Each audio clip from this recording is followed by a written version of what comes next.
인도는 도대체 무슨 생각인가요? 속상한 마음을 적어봅니다. 안녕하세요. 저는 김민지입니다. 제 경험을 한번 이야기해 볼게요. 재미있으셨다면 구독과 좋아요 부탁드립니다. 사람들은 모든 게 위태로운 순간이 올 때 아무도 그걸 미리 준비할 수 없다고 말하죠. 인도 타밀나두에 도착한 순간 바로 그런 기분이었어요. 제트랙으로 몽롱한 눈을 뜨자마자 강렬한 햇살이 눈을 찔렀고 낯선 곳의 풍경과 냄새, 소리를 느낄 틈도 없었어요. 제가 여기 온 이유는 단 하나였죠. 이 임무가 성공하면 회사를 구할 수 있고 실패하면 망가질 수 있었으니까요. 가슴은 쿵쿵 뛰고 머릿속은 공항을 헤쳐나가는 인파보다 더 빠르게 돌아갔어요. 서울에 있는 삼성 글로벌 부서에서 운영 매니저를 맡고 있죠. 평소에는 엑셀 스프레드시트를 보며 효율성과 수익을 분석하는 회의에 참석하는 게 제 일상이지만 이번 일은 예사롭지 않았어요. 스리페룸부두르에 있는 공장, 삼성의 핵심 제조 허브 중 하나가 멈춰버린 겁니다. 파업이었죠. 그것도 평범한 파업이 아니었어요. 1만 명이 넘는 직원이 파업에 들어가면서 생산이 완전히 중단되었어요. 공항 밖 회사 차량을 기다리며 시간은 쉴 새 없이 흐르고 있었고 저는 마음이 조급해졌어요. 이 공장은 단순한 공장이 아니었어요. 연간 400만 대 이상의 냉장고, 세탁기, 에어컨을 생산하는 주요 거점이었거든요. 며칠만 멈춰도 수백만 달러의 손실이 생길 수 있고 단순히 분기 실적이 아니라 이 지역 시장 전체가 위험해질 수 있는 상황이었어요. 파업이 길어지면 최대 30억 달러의 손실을 볼 수도 있었죠. 인도는 삼성의 글로벌 시장에서 핵심 역할을 맡고 있었고 연간 100억 달러의 수익을 창출하는 곳이었는데 이제 그 미래가 제 어깨에 달려있는 것 같았어요. 공장 정문에 도착했을 때 뜨겁고 습한 공기가 저를 덮쳤어요. 수많은 직원들이 모여 시위를 벌이고 있었고 그들의 목소리가 거대한 파도처럼 몰려왔어요. 타밀어로 적힌 피켓들이 물결쳤지만 내용을 몰라도 충분히 알 수 있었죠. 그들은 공정한 임금과 노조의 인정을 요구하고 있었어요. 습기 가득한 공기 속에서 울려 퍼지는 구호 소리는 해결해야 할 위기가 얼마나 큰지 알려주었죠. 공장 입구 위에 걸린 파란색 삼성 로고가 빛나고 있었지만 그 빛은 너무 멀게 느껴졌어요. 모든 것이 잘 돌아가던 세상과는 동떨어진 곳처럼 보였죠. 사무실 안에서 만난 지역 매니저들은 이미 지쳐 있었어요. 구겨진 옷차림에 창백한 얼굴로 저를 맞이했어요.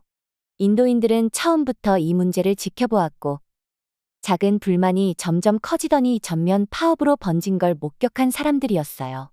공항에 있을 때까지만 해도 이 문제를 몇 번의 회의와 계획으로 해결할 수 있을 거라고 생각했지만 이제 그게 아니라는 걸 깨달았어요. 이건 단순한 문제가 아니었어요. 모두에게 개인적인 문제였고 이제 저에게도 개인적인 문제가 될 것 같았죠.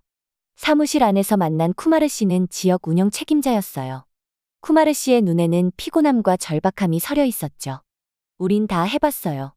중재도 해보고 회의도 여러 번 했고 작은 양보도 해봤죠. 하지만 안 먹혀요. 인도인들은 노조를 인정받겠다는 입장이 확고해요. 노조 인정이라니. 그 말이 제게 찬물을 끼얹는 듯했어요. 회사의 노동 관련 정책은 있지만 이렇게 큰 공장에서 노조를 인정하는 건 매뉴얼에 없었어요. 아니, 지금 이 시점에서는 있을 수 없는 일이었죠. 저는 최대한 침착하게 고개를 끄덕였지만 속으로는 심장이 더 빠르게 뛰고 있었어요. 우리는 파업으로 인한 손실 수치를 검토했어요. 하루에 1천만 달러 가까운 손실이 발생하고 있었어요. 디왈리 축제에 맞춰 출하할 제품들이 생산 라인에서 멈춰먼지만 쌓여가고 있었죠. 인도의 유통업체들은 이미 배송이 지연될까봐 불안해하고 있었어요. 시간이 지날수록 상황은 점점 더 악화되고 있었죠. 이 파업이 오래 이어지면 삼성의 이미지에 큰 타격이 될 게 뻔했어요. 시간이 없어요. 쿠마르 씨가 혼잣말처럼 중얼거렸어요. 맞는 말이었죠. 우리는 빠르게 움직여야 했어요. 하지만 선택지는 많지 않았어요. 요구를 들어주면 다른 지역에서도 비슷한 파업이 일어날 위험이 있었고 그렇다고 강경하게 나가자니 인도 시장을 잃을 수도 있었죠. 어떤 선택을 하든 쉬운 길은 없었어요. 깊게 숨을 들이마시며 마음을 가다듬으려 했어요. 밖으로 나와 두꺼운 철문 너머의 직원들을 바라봤어요. 인도인들의 얼굴은 지치고 옷차림은 단순했지만 눈빛 속에는 강한 의지가 담겨 있었죠. 몇몇은 오토바이에 기대 수다를 떨고 있었고 다른 이들은 팔짱을 낀 채 조용히 서 있었어요. 그들의 삶과 가족 그리고 그들이 짊어진 꿈에 대해 생각했어요. 인도인들은 스프레드시트의 숫자가 아니라 그저 또 하나의 제품을 만드는 사람이 아니라 사람이었어요. 그때 깨달았어요.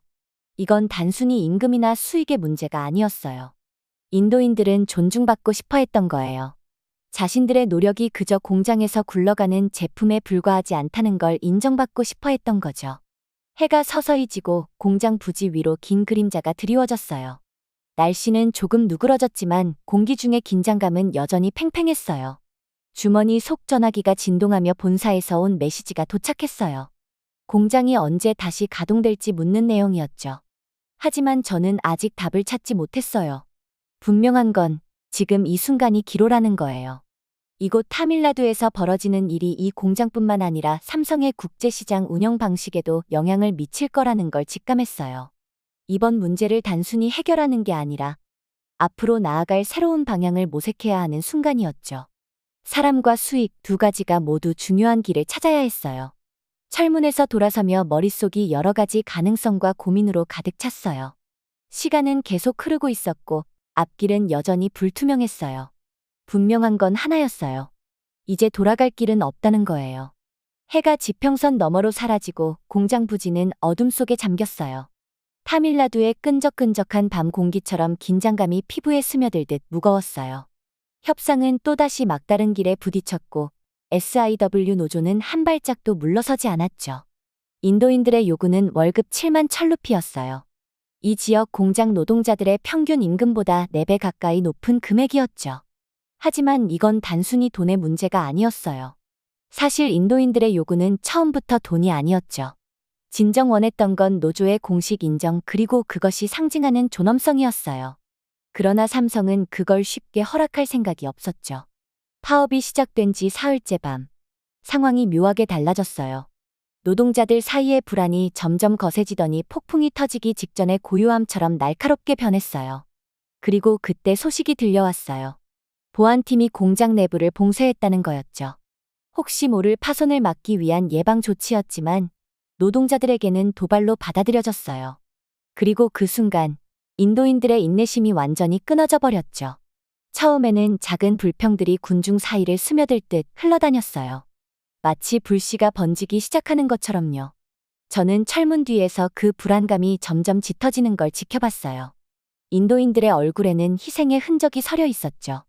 형광등 아래에서 긴 시간 동안 일하며 더 나은 미래를 꿈꾸지만 점점 멀어져가는 현실 속에 사는 사람들이었어요. 이 공장은 그저 직장이 아니라 그들의 유일한 희망이었죠. 하지만 저도 현실을 알고 있었어요. 삼성은 인도인들의 요구를 들어줄 수 없었죠. 글로벌 경쟁에서 살아남으려면 수익성은 필수였으니까요. 애플과 샤오미 같은 경쟁자들이 턱 밑까지 쫓아오는 상황에서 여기서 물러서면 다른 공장들도 따라 나설 게 뻔했어요. 그럴 경우 전체 시스템이 무너질 수도 있었죠. 갑자기 멀리서 불길이 보였어요. 주황빛 화염이 어둠을 가르며 솟아올랐죠. 부지 한편에 쌓여있던 화물 상자가 불타고 있었고 검은 연기가 밤하늘로 피어올랐어요. 군중의 함성이 커지며 불길이 퍼지기 시작했죠. 이제 시위는 단순한 외침을 넘어 폭발적인 분노로 변했어요. 공포가 엄습했어요. 보안팀은 방패를 들고 군중을 밀어내려 했지만 노동자들은 물러서지 않았어요. 인도인들은 마치 거대한 파도가 절벽을 향해 부딪히듯 멈출 줄 모르고 밀려들었어요. 단순한 분노가 아니었어요. 목소리 속엔 자존심과 존엄성을 요구하는 강한 의지가 담겨 있었죠. 그때 라지브가 군중의 앞에 서 있었죠. 라지브는 희망과 절망 사이에 놓인 리더처럼 흔들림 없는 자세를 유지하고 있었어요. 며칠간의 협상 동안 라지브는 제 연락 창구였고 합리적인 사람이었어요. 하지만 이제 라지브의 얼굴엔 피로와 고통이 깊게 새겨져 있었죠. 이대로 가면 상황이 걷잡을 수 없이 악화될 거라는 걸 직감했어요. 저는 생각할 틈도 없이 군중 속으로 뛰어들었어요. 몸을 밀치고 고함을 피해 앞으로 나아갔죠. 불길의 열기가 피부를 따갑게 했고 연기가 눈을 찔렀어요. 마침내 그에게 다다랐을 때 라지브의 눈에도 제 것과 같은 지친 표정이 비쳤어요. 우리는 모두 이 싸움에 휘말려 서로의 기대를 짊어지고 있었죠. 라지브, 저는 숨을 고르며 말했어요. 이렇게 가면 아무도 이길 수 없어요. 인도인들도 삼성도 잠시 대답하지 않았어요. 라지브의 검은 눈이 제 말을 꿰뚫어 보듯 들여다봤어요. 주변에서는 함성이 커지고 불길은 라지브의 얼굴을 일렁이는 빛으로 물들였어요. 우린 이 공장에서 수년을 일했어요. 라지브가 낮고 단호한 목소리로 말했어요. 땀과 희생으로 버텨왔죠. 그런데 돌아온 건 겨우 가족을 부양할 수 있는 월급뿐이에요. 존중도 목소리도 없어요. 그런 게 무슨 미래인가요? 민지 씨. 라지브의 말이 제 마음에 깊이 꽂혔어요. 저는 이 문제를 단순한 노사 분쟁으로 생각했었죠. 숫자를 맞추고 정책을 적용하면 될 일이라고 여겼어요. 하지만 라지브의 말은 제 안에 무언가를 깨뜨렸어요. 이건 계약서나 수익 보고서가 아니라 사람으로서 존중받고자 하는 싸움이었어요. 이해해요. 제가 속삭였어요. 사실 얼마나 이해하고 있는지 확신은 없었지만 이해하고 싶었죠. 이 싸움이 단순히 임금 때문이 아니라는 걸 알아요. 이건 존엄성에 관한 일이죠. 라지브의 시선이 조금 누그러졌어요. 저를 믿고 싶어 하는 듯 했지만 이런 상황에서는 신뢰가 쉽게 생기지 않는 법이었죠. 불길과 연기, 방패가 부딪히는 소리로 가득한 밤이었지만 우리 사이에는 어쩌면 희망의 불씨가 보였어요. 대화를 이어갑시다. 제가 다가서며 말했어요. 모든 요구를 들어줄 수는 없을지 몰라요. 하지만 이건 약속할게요. 당신과 당신의 사람들을 위한 해결책을 찾기 위해 싸우겠습니다. 단지 삼성을 위해서가 아니라 모두를 위해서요. 바로 대답하지 않았어요. 불빛 속에서 라지브의 얼굴엔 오랜 좌절과 미뤄진 꿈이 비쳤죠. 하지만 그 안엔 잠깐이나마 시도해보려는 의지도 엿보였어요. 좋아요. 조용히 말했어요. 여전히 목소리엔 긴장이 남아있었지만요. 하지만 약속은 쉽게 하지 마세요, 민지 씨. 우린 그런 약속들에 지쳤어요. 저는 고개를 끄덕였어요. 라지브가 옳았죠. 이건 이제 막 시작일 뿐이었어요. 쉬운 답은 없었죠. 하지만 이 순간 공장 정문과 분노한 군중 사이에 서 있는 저는 한 가지는 확신할 수 있었어요. 앞으로 나아가는 길을 찾아야 한다는 거요. 돌아서는 제 어깨에는 밤의 무게가 더 무겁게 내려앉았어요. 불은 여전히 타오르고 군중의 함성은 사그라들지 않았고 미래는 연기처럼 불확실했어요. 하지만 적어도 지금 이 순간 모든 걸 잃지는 않았어요. 이 밤은 아직 끝나지 않았지만 우리는 어쩌면 새로운 시작을 찾았을지도 몰라요. 그날 밤의 기억은 그림자처럼 제 마음에 남아 쉽게 떨칠 수 없었어요. 익숙한 서울거리가 아닌 낯선 호텔방에 홀로 앉아있자니 생각이 꼬리에 꼬리를 물었어요. 공장 정문 앞의 군중, 불길, 라지브의 지친 얼굴 그 장면들이 제 머릿속에서 끝없이 재생되었죠. 제가 한 말이 과연 의미가 있었을까요? 충분히 노력했는지 의문이 들었어요. 하지만 저를 가장 괴롭힌 건 더 근본적인 질문이었어요. 우리가 서로의 입장에서 만날 수 있는 길이 있을까? 침대 가장자리에 앉아 곰곰이 생각하던 중 이 문제가 단순히 인도에서만 벌어지는 일이 아니라는 깨달음이 들었어요. 이 갈등은 우리나라, 한국이 걸어온 길과도 맞닿아 있었죠. 한국도 한때 지금의 경제 강국이 아니었어요. 1970에서 80년대, 울산, 인천, 부산 같은 도시들은 공장 기계 소리와 함께 변화의 함성으로 가득했어요. 오늘날 타밀나두의 모습처럼 그 시절 한국의 노동자들은 임금뿐 아니라 존중과 인간다운 삶을 위해 싸웠죠. 당시 한국 정부, 기업, 노동자들은 한계 위를 아슬아슬하게 걷고 있었어요. 한쪽에선 산업화와 빠른 경제 성장을 추구하며 가난에서 벗어나려 했고 다른 한쪽에선 그 꿈을 이루기 위해 노동자들이 혹독한 환경에서 끝없는 희생을 치렀죠. 겉으로는 순조로워 보였지만 사회 내부에는 불만이 들끓고 있었어요. 오늘 타밀나두에서 느낀 긴장감과 다를 바 없었죠. 하지만 결국 한국은 그 시기를 극복했어요. 쉽지는 않았죠. 양보와 희생이 필요했고 때로는 배신과 분노도 있었어요. 정부는 노동자들의 목소리에 귀를 기울이고 통제력을 조금씩 내려놓아야 했어요. 기업도 효율만으로는 충분하지 않다는 걸 깨닫고 노동자들이 소중한 존재임을 인식했죠. 노동자들 역시 인내와 끈기가 없이는 변화가 오지 않는다는 걸 깨달았어요. 완벽하지는 않았지만 그 과정을 통해 우리는 더 나은 사회를 만들어냈어요. 그 어떤 집단도 혼자서는 이룰 수 없던 성장을 함께 만들어낸 거죠. 신뢰는 쉽게 주어지지 않았고 벽돌 하나하나 쌓아 올리듯 고통과 노력으로 만들어졌어요. 저는 생각했어요. 타밀나두에서도 이런 길을 찾을 수 있을까? 삼성과 노동자들이 서로를 부수지 않고 앞으로 나아갈 방법은 없을까요? 분노가 깊이 스며든 이곳에서 신뢰를 쌓을 수 있을까요? 침대에 기대 눈을 감아봤지만 머릿속 질문들은 저를 놓아주지 않았어요. 타협이 필요하다는 건 분명했지만 어디까지 양보해야 무너지지 않고 버틸 수 있을까요? 자신의 입장을 지키면서도 손을 내미는 그 미묘한 균형은 어떻게 찾을 수 있을까요? 저는 라지브의 말이 떠올랐어요. 일이 존엄성을 주지 않는다면 무슨 소용이 있죠? 그 단순한 질문이지만 그 답을 찾기란 쉽지 않았어요. 만약 우리가 노조를 인정해준다면 삼성의 통제력이 흔들릴까요? 아니면 그것이 더 지속 가능한 관계로 나아가는 첫걸음이 될 수 있을까요? 한국도 과거에는 명확한 답을 알지 못했어요. 당시의 양보와 타협이 결국 어떤 결과를 가져올지 아무도 확신할 수 없었죠. 하지만 지금 돌아보면 그 선택들이 옳았음을 알 수 있어요. 한국이 세계적인 강국이 된 건 단순히 혁신적이거나 효율적이었기 때문만이 아니라 함께 일하는 법을 배웠기 때문이에요. 핵심은 신뢰였어요. 하지만 신뢰는 가장 쌓기 어려운 것이었죠. 특히 지금처럼 위기가 고조된 순간엔 더더욱요. 공장 정문 밖의 노동자들은 우리를 믿지 못했어요. 그들에게 우리는 그저 또 하나의 외국 기업일 뿐이었죠. 이익만 챙기려는 기계 같은 존재로 여겼을 거예요. 그들의 그런 생각을 저는 이해할 수 있었어요. 저 역시 수년 동안 책상에 앉아 비용과 수익을 계산하면서 그 수치 뒤에 있는 사람들을 잊고 있었으니까요. 하지만 지금 이 위기 속에서 깨달은 건 사람 없이는 그 어떤 이익도 의미가 없다는 거였어요. 그들의 존엄성을 지키지 못한다면 아무리 많은 이익을 얻더라도 회사는 결국 무너질 수밖에 없었죠. 저는 눈을 떠 호텔방 작은 창문을 바라봤어요. 밖은 여전히 어둠에 잠겨 있었고 거리엔 몇 시간 전의 혼란이 거짓말처럼 고요했어요. 아마 라지브와 그의 동료들은 어디선가 모닥불 옆에 모여 다음 계획을 논의하고 있을 거예요. 반면 서울에서는 본사 임원들이 제 보고를 기다리고 있겠죠. 그들은 손실을 최소화할 해결책을 원하고 있을 거예요. 두 개의 세상이 서로 다른 방향으로 끌어당기고 있었어요. 그 사이에 선저는 두 세계를 엮어 하나로 만들 방법을 찾아야 했어요.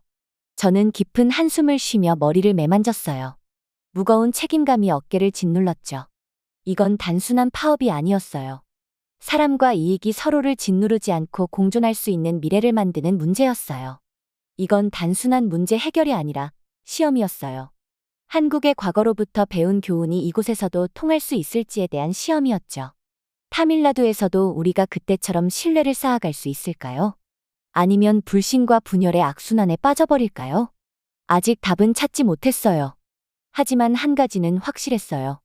이 싸움에서 실패한다면 잃는 건 단순히 이익만이 아닐 거예요. 더 중요한 걸 잃게 될 거예요. 신뢰를 쌓을 기회와 비즈니스가 단순히 숫자가 아니라 사람에 관한 것이어야 한다는 사실을 증명할 기회예요. 저는 불을 끄고 침대에 누워 천장을 바라봤어요. 밤은 끝이 없을 것처럼 느껴졌지만 곧 아침이 찾아올 거예요. 그리고 그때가 되면 다시 시도할 기회가 주어질 거예요. 결국 우리가 할 수 있는 건 시도하는 것뿐이니까요. 들어주고, 이해하려고 노력하고 더 나은 미래를 하나씩 만들어가는 거죠. 우리가 한국에서 그랬던 것처럼요. 며칠이 지나면서 서서히 변화의 바람이 불기 시작했어요. 조심스럽고 더디었지만 분명한 변화의 조짐이 느껴졌죠. 완벽함을 추구할 여유는 없었지만 앞으로 나아갈 작은 한 걸음을 제시할 수는 있었어요. 팀과 수없이 많은 회의를 거친 끝에 저희는 교착 상태를 풀 수 있길 바라며 제안을 마련했어요. 임금 15% 인상, 의료 혜택 확장 그리고 연간 성과급을 포함한 조건이었죠. 노동자들이 원하는 모든 것을 충족할 순 없었지만 단순한 형식적인 제스처 이상이었어요. 가장 어려운 문제는 노조 인정이었어요. 아니, 더 정확히 말하면 인정의 부재였죠. 서울 본사에서 노조의 공식 인정을 절대 받아들일 수 없다고 분명히 했거든요. 이는 삼성의 정책을 지키기 위한 문제일 뿐만 아니라 다른 공장들로 확산될 파급 효과를 방지하기 위한 결정이었어요. 대신 우리는 진정한 대화를 약속했어요. 위기 상황에서뿐만 아니라 선출된 노동자 대표들과 정기적인 소통을 통해 노동자들의 목소리를 꾸준히 듣겠다고요. 조건을 제시하자 라지브의 얼굴에 망설임이 스쳤어요. 라지브의 동료들은 오랜 시간 동안 열심히 싸워왔고 이 제안은 그들의 기대에 미치지 못했으니까요. 하지만 표정 속에는 또 다른 감정도 엿보였어요. 변화가 단번에 이루어지는 것이 아니라 작은 한 걸음에서 시작된다는 인식이요. 임금 인상과 의료 혜택 확대는 눈에 보이는 개선이었고 변화가 가능하다는 신호였어요. 몇 시간의 긴 논의 끝에 노조 지도부는 파업을 철회하기로 합의했어요. 단, 한 가지 조건이 있었죠. 삼성은 노동자 대표와 지역 당국이 함께 참여하는 공동 태스크포스에 합류해야 했어요. 이 태스크포스는 공장 내 공정한 대우를 보장하고 장기적으로 근무 환경을 개선하기 위해 노력할 계획이었죠. 그 누구도 완전히 만족하지는 못했지만 그래도 앞으로 나아갈 수 있는 타협점이었어요. 다음 날 아침 공장 정문이 열리며 생산이 재개되었어요. 천천히 일상이 돌아오기 시작했죠. 기계는 다시 돌아가고 컨베이어 벨트는 움직였으며 노동자들은 작업 라인에 복귀했어요. 모든 게 매끄럽지는 않았어요. 여전히 긴장과 갈등의 순간들이 있었죠. 하지만 진정한 진전이란 언제나 그렇게 어수선하고 불완전하며 타협으로 가득 차 있죠. 그래도 중요한 건 공장이 다시 살아났다는 거였어요. 목표를 되찾은 듯한 활기가 공장 안에 돌기 시작했어요. 노동자들과 관리자들은 완벽하진 않았지만 함께 움직이고 있었죠. 며칠 만에 처음으로 저도 한숨 돌릴 수 있었어요. 기계가 돌아가고 노동자들이 일상에 적응하는 모습을 보며 이상한 안도감이 밀려왔어요. 이번 문제는 단순히 마감 기한을 맞추거나 수익을 회복하는 일이 아니었어요. 갈등 속에서도 서로의 인간성을 잃지 않고 공존할 수 있는 길을 찾는 과정이었죠. 며칠 후, 저는 다시 서울로 향하는 비행기에 올랐어요. 몸은 지쳤지만 마음속에는 묘한 희망이 피어났어요. 창가에 앉아 창밖으로 펼쳐진 타밀나두의 들판과 마을을 내려다보며 천천히 멀어져가는 풍경을 지켜봤어요. 도착한 이후 계속 제 가슴을 짓눌렀던 긴장감이 조금씩 풀리는 느낌이었어요. 이번 여행은 단순한 사업 위기 이상의 의미를 담고 있었어요. 사람과 갈등 그리고 명확한 길이 보이지 않을 때에도 앞으로 나아가는 법을 배우는 시간이었죠. 한국이 70에서 80년대에 걸어온 길이 떠올랐어요. 우리가 그 시절 이룬 진전은 갈등을 피한 것이 아니라 갈등을 직면하고 타협한 결과였죠. 타밀나두의 노동자들이 저에게 다시 한번 그 교훈을 일깨워 주었어요. 인도인들의 싸움은 단순한 임금 문제가 아니라 존엄성을 위한 것이었어요. 의미 있는 삶을 향한 당당한 발걸음이었죠. 그리고 이번 타협이 그들의 꿈에 조금이라도 가까워지는 데 도움이 되기를 진심으로 바랐어요. 비행기가 고도를 맞추고 객실 조명이 어두워지자 저는 공장에 남은 라지브와 동료들의 모습이 떠올랐어요. 그들과 삼성의 미래가 어떻게 펼쳐질지 궁금했어요.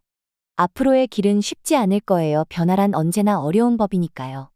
하지만 이번에 배운 것이 있다면 진전은 거대한 제스처가 아니라 작고 꾸준한 발걸음 속에서 이루어진다는 거예요. 이번 경험은 예상치 못한 깨달음을 주었어요. 우리가 어디에 있든 결국 인간이 추구하는 것은 서로 깊이 연결되어 있다는 사실이었죠.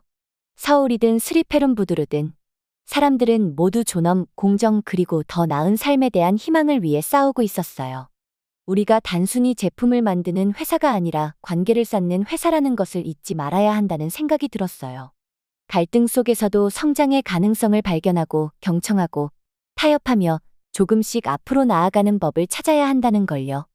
앞으로도 삼성과 타밀나두의 노동자들에게는 새로운 도전이 닥쳐올 거예요. 하지만 한국의 역사에서 배운 교훈은 분명해요.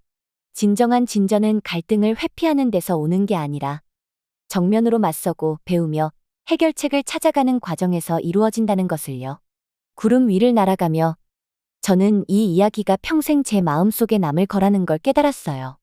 단순히 운영 매니저로서가 아니라 갈등과 타협 그리고 희망의 힘을 직접 경험한 사람으로서요. 결국 가장 중요한 것은 스프레드시트의 숫자가 아니라 그 숫자 뒤에 있는 사람들이에요. 그리고 인도인들이 함께 만들어갈 가치 있는 미래죠. 어떻게 들으셨나요? 제 생각인 너무 배부른 소리가 아닌가 생각이 드네요. 민지 씨의 사연 이걸로 끝입니다. 재미있으셨다면 좋아요와 구독 부탁드립니다. 제작에 큰 힘이 됩니다. 다음 영상으로 뵙겠습니다. 감사합니다.